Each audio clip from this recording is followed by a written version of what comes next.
I built this pool without any major tools, and today, a year after it was finished, I'm going to tell you exactly what would be different if I had to build it again. Not from theory, but from real experience.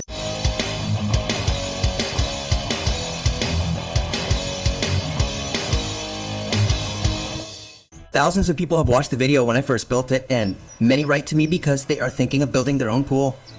This video is precisely for that, so that you don't repeat the mistakes that I made, and can do the best from the beginning. We will walk through the whole process step by step, but with a twist. At each stage I will show you what worked well, and what I would do differently today. First and foremost, you must choose the place where you are going to build, taking perhaps two precautions, mainly that there is no water source running underneath, and also that there are no underground electrical installations that would make installing the pool in that place risky. Then you are going to mark the perimeter where you are going to start the excavation. This does not have to be precise. And as a tip to remove the grass or topsoil, use a grill. It makes the job much easier. This is probably the most tedious and cumbersome part of the job, which is removing the soil. So since I have a digger, what I did was drill several holes so I would grind. The soil and the small walls that were left between the holes are much easier to remove with a shovel. In the event that you obviously don't have this tool, the recommendation is to use a pickaxe and remove it a little more easily.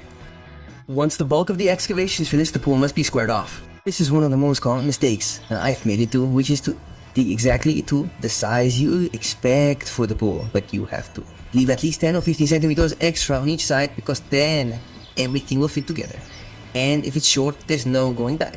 So here, you leave that space to consider the thickness of the walls. For example, in my case, I wanted it to be 3 by 2. So I should have left it 3.20 long by 2.20 wide. Then they install polyethylene for both the floor and the walls. This is to prevent water from seeping into the ground from the concrete and vice versa, which improves the strength of the concrete. It also prevents cracks due to settling, and also protects against rising damp, thus ensuring durability. Here comes one of the most important corrections. I used fencing mesh, which is smooth, and I also didn't tie the floor to the walls. So that's one of the most important corrections, because the mesh must be ribbed and also tied to the walls, so that it really works with the concrete. The mesh is not there to comply, it's there to make the structure work. Another option is to use reinforced concrete and tie it with wires. Although I mentioned this mistake in the original video, despite that, to date it hasn't caused me any problems with the structure. It hasn't split, nor has it settled or anything like that. Perhaps it is because this pool is not very large. But obviously, so that you do not have problems in the future, or rather not risk having any problems, it is better to follow the instructions that I am giving you. Before continuing, please subscribe to the channel and give me a like. The recommended mix for concrete, both for floors and walls, is 1 part cement, 2 parts sand, and 4 parts stones. In my case, I got a material called a mix, which already has sand mixed with stone. So the ratio I made for use is 1 part cement to 4 parts of this mix. It is highly recommended that you use a bucket to get the measurements so that they are all the same. Before pouring the concrete, to start cementing the floor, I installed 2 2x2 posts. This is so that I have a reference regarding the 5 cm thickness that I wanted to give the floor. And once I am already moving forward with the concrete on the floor, I will pass a ruler or a profile. Ruler is called the profile, and iron that rests on these 2 sticks and thus levels the floor. At this point, it is also very important to consider 2 aspects. First, irrespective of the depth of the pool, ensure a gentle slope towards one corner. That way, the water will accumulate in that place when you have to empty it. And the second is to leave a water outlet in that corner as well, which is connected to the inlet of the filtration system. Here you can see the consistency of the concrete you are working with, so you pour the water little by little to achieve a consistency that suits you to work with. When you install the mesh on the wall, I reiterate, it has to be tied to the mesh on the floor. This is very important. And the second is that when you install the forms, these also have to be very well secured. with, if you notice, I put several sticks here diagonally to give it support because of the tie of the concrete that you are going to pour, so that it doesn't collapse and fall and you lose all that material. Another detail, when you're pouring the concrete into the walls, it's important to use a vibrator. I had none, hence I didn't use it. And that's also why now when I'm removing the mortar, you can see those bubbles that were left in the concrete. That could mean the walls are weakening. In my case, I repaired it later and it hasn't caused me any problems. Nothing has come loose, nothing has cracked, there's no leak, absolutely nothing. But if you want to avoid it, use a vibrator so that you can remove all the bubbles and the concrete penetrates all the corners of the mortar. If you don't use a vibrator, or even if you do, you'll end up with bubbles inside the concrete. The way I repaired it was by preparing a mixture of 1 part cement to 3 parts sand, and I applied it with a trowel. As you place the material inside these bubbles, you will find it necessary to use a supporter. So I used pieces of plywood to apply pressure to the wall and prevent the mixture from leaking at the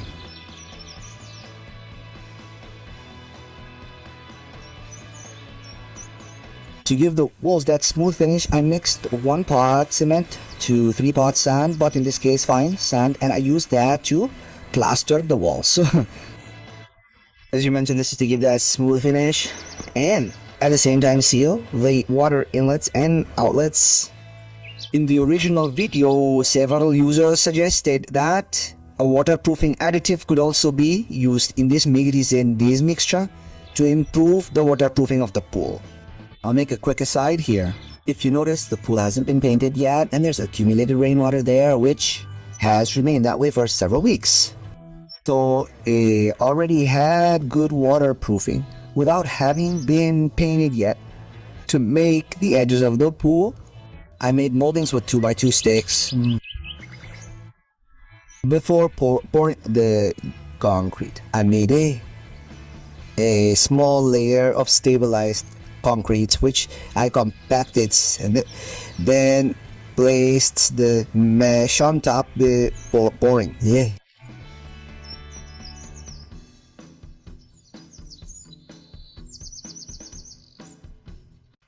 Oh, so again, before the video ends, give me a like and subscribe on Facebook. To give that finish to the floor, I made the same mixture. The difference is that I made it more liquid. That way it was easier to spread, and it would also be a thinner layer. The paint I used for the pool is Sherwin-Williams rubber-based pool paint. And first, I painted all the edges, all the corners, the nooks and crannies with a brush, and the rest with a roller.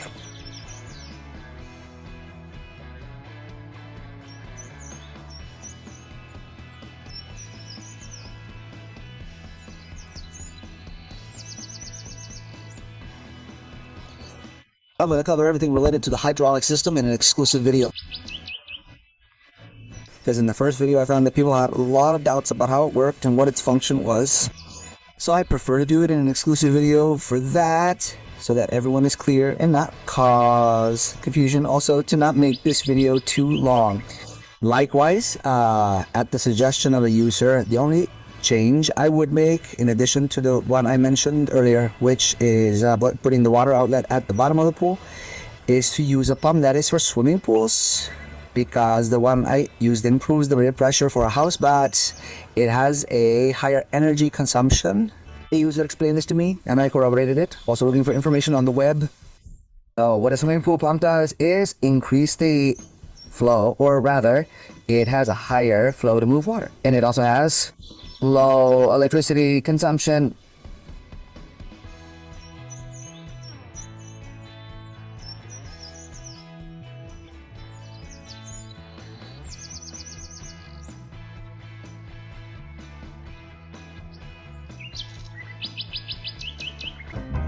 And this is the result. So if you have any questions, you can then leave them in the comments.